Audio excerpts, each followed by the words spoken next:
Saldé est un des villages de l'île Amorphile, donc un des villages phares d'ailleurs, alors qui a ouvert l'une des premières écoles au Sénégal, la 5e en tout cas, n'est-ce pas, hein?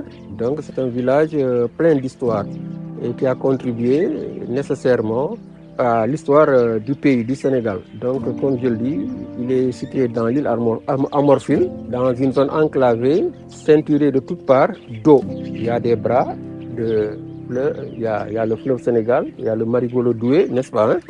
Donc on est dans une île, on est pratiquement des insulaires. Le village a 160 ans, ça fait 241 ans que le village. Le village, quand il était habité, au début, il était presque à 400 à 500 mètres du fleuve. C'est pas ce fleuve-là était un peu rétréci. Et en 1858, les plans sont venus, il a voulu implanter un fort. Il y avait tout un quartier qu'il a acheté en 1858 avec l'agrément du chef de village. Alors, Mamadou Sianon Dewi Ilman Li et nos parents de Pété. Quelques temps après, les Blancs ont déchiré l'accord, ils sont partis. Lui, il a préféré aller ailleurs, à Pété. Depuis lors, le village est vraiment érodé. La rive est érodée. Nous sommes confrontés à ce problème très inquiétant et crucial qui nous empêche d'ailleurs de fermer l'œil.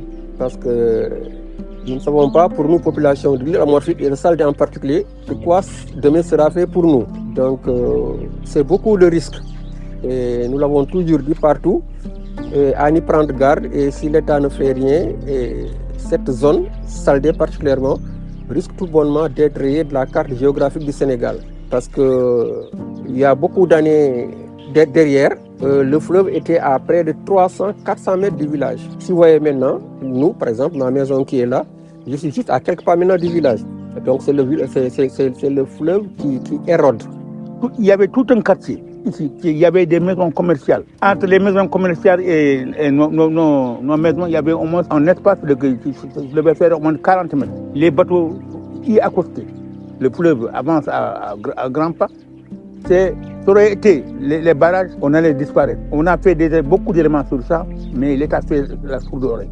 Donc le cri de cœur des populations de Saldé, en particulier, et de l'île Amorphile en général, c'est d'alerter les pouvoirs publics, l'autorité étatique, au premier chef, le président de la République, pour que des voies et moyens, des solutions soient rapidement trouvées pour sécuriser cette population qui est en danger. Nous souhaitons que Dieu fasse que notre président, bien attentif, il est attentif, mais mieux attentif que lui, vienne prendre nos problèmes dans ses mains. Munu leen am zone yu mel nii nga xam ne yàlla daf leen may ñu am écosystème boo xam ni lépp luñ fi def rek dafa war baax.